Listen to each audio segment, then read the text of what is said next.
Hello people, today I have with us the 124 scale model kit, Governor Parapon Judge Head. This is one of the Hexagear governors from the Kotobukiya company. This one is one of the newer Parapon kits, very cool Executioner's Axe, and the Judge Head, a very unique model kit in the Governor series. So just looking at him from external without knowing anything about it, you can see some of the original Parapon stuff on this guy, as well as some of the stuff from the armor types, the knight types like the Nero and the... Man, I've forgotten what the other one was called. But the armor types, so the heavier armored, the Spartan, things like that, with these oversized pauldrons, the really heavily armored chest, the longer skirt armor that can be doubled as a shield, the thick plates on their side, and the heavy legging armor. The head is unique to this set, of course, and it distinguishes it from all the other Parapons that are out right now as being the Judge. The boots are similar to that of the armor type, and the axe is a unique weapon to this set here, and it looks like they're actually thrusted axe, so it's going to be a fast hitter and very, very hard, because this guy is very, very cool, very, very thin, and looks like it would do a lot of damage to an unarmored unit. Let's go ahead and check this articulation out. We have done these governors before, but I want to show you guys that this one is no different than the others in this series. We get the nice head articulation, allows for 360 degrees of rotation there. Pop that guy off. On this one, there is a hinge joint underneath the armor here, and it allows you to move that one up and down. Ball joint on the top allows that 360 degree rotation. So he sits in there nice and snug. The arms are on a ball joint, which is inside the chest cavity, plugs into the front or on the rear of this one. You can move that one forward and back like so, which allows for some really nice and dynamic posing. And you can also move it up and down on a rotation to the back. So you can move that up like this or down like a normal pose. Let's go ahead and get this guy back on. With that ball joint, of course, you can move that one all the way up, all the way down like so. I snap that one back out. Let's see here, like that. You can rotate at that axis here, and you can use the elbow for articulation. You also get a ball joint in the wrist. This one is probably the weakest of all the joints in any of these Hexagear governor systems, and it does fall out quite easily. Moving around to the back, we have this articulated arm system that my Nero has, and the Bianco. This one plugs in here and allows a rotation at that point. You can move it out here. Already there's another point of articulation on the top of that one.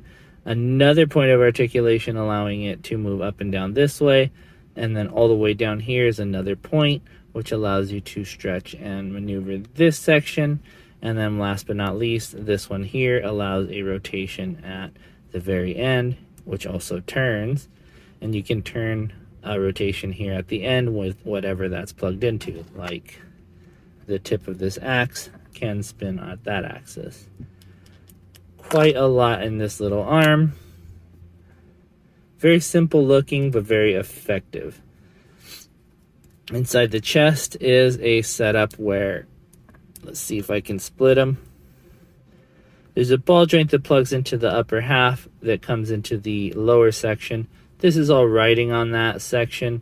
The plugs here on the legs are mounted to that same connection. And you get a point of rotation inside the thigh,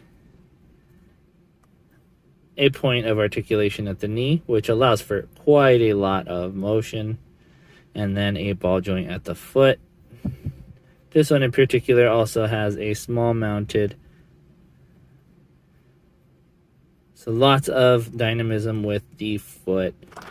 So you can get a lot of cool poses out of that one. Again, the hip is a ball joint on this one, so it is going to wear out eventually, but it's going to take some work to get it to that point. Honestly, it is one of the weak points of this set, but it's not the biggest weak points in any set.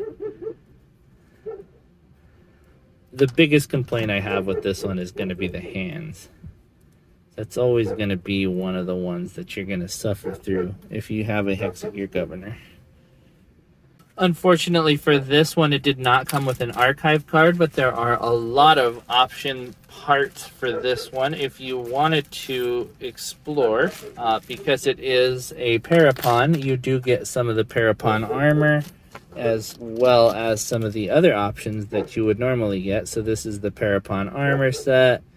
You can put these together with, I'm not sure if I'm doing that upside down. Here we go. Just like this, you want to use this instead of this torso, you can do that. I don't know why you would, but you can. There are other points of armor, different armor sets. So like this is the armor type Bianco or Nero. You get the default feet. This is the default armor for the shoulder. Quite a nice one. One of your chest plates, or a butt plate. I'm not sure which one that is. You get all the hands that you could possibly need, including a holding hand for the other side, and some closed fists, as well as just regular open hands. There's the other armor there. This one is part of the head armor for, I think, this one here. Let's see if I can get that in there. But yeah, one of the armor types uses that. I will show you guys in just a second. Lots of different options available to play with. I like it though, you know, you can swap things out very easily with this one. I will admit to being pretty bummed that this one didn't have the archive card, but let's go ahead and switch to size comparison. Here he is compared to the high grade Gundam. This one is the GBN base Gundam in 1/144 scale. I still think the 30-minute missions kits can do wonders with a compatibility in the Hexagear world. This could be an armored unit, but this one is the Alto from 30-minute missions. It is also in 1/144 scale, but you can't use it in the 124 scale universe. Maybe some guy like this wearing that as armor would be pretty cool, just saying. Another massively compatible line, this is the Frame Arms Jinrai. It is in 1/100 scale, but like I mentioned, being massively compatible, the 3mm ports system is used in this one as well as on this one. Judge Head is looking very small compared to the 1/12 scale, roughly, give or take. It is a non-scale unit, but roughly 1/12 scale unit. Architect from the Frame Arms Girl series. You can see here the similarities between the two. This is the Nero, and this is the armor type. You can see that same backpack. That's the head and the headpiece that was in that box. Those are the shoulders. They have the same legs, the same armor here at the front. Very, very compatible with each other in terms of looks. The Judge Head is a little bit, I think, smarter than this one here, which looks similar to the Parapon. It is what it is. They look very cool together. I think that this guy would be a little bit jealous of that axe for sure. He does have a pretty cool weapon. Now that last one was in 1/24 scale, just like this one. That's the Nero from the Hexagear Governor series. This one next to it is the Master Grade in 1/100 scale and is the Alex Gundam. Looks much bigger than this little guy. Now, I really love this guy. He is packing a lot of punch for his small size. I really love the Hexagear Governors in general. I think this one is one of the coolest of the set so far. I really like this axe. The armor types are the ones that I like the most. out of these guys. The light armor types are cool, and the early governors are badass because they have that simple armor, that simplified armor compared to these ones. But the armor types, the heavy armor types like the Spartan, Ignite, the Nero, and the Knight types, and this Judge head here are really, really my favorite. I love to put this one on my Voltrex, I think it's called Voltrex, to see what that looks like. I'd want to repaint that so that it has a more similar scheme to this one, or maybe paint this more silver to get some more edge to it. I think that would be really cool. I could have a lot of fun with this one, honestly. You could see it being very cool. But I think that's going to be it for this video. This one in particular was $24.99. It might have been a little bit more at $30. These ones are not cheap for what they are. This is a very small model kit, but with a lot of detail packed into it. They are an investment for your wallet. I think they do hurt a little bit more than buying Gundam. I have been buying a little bit more Gundam than I have Hexagear.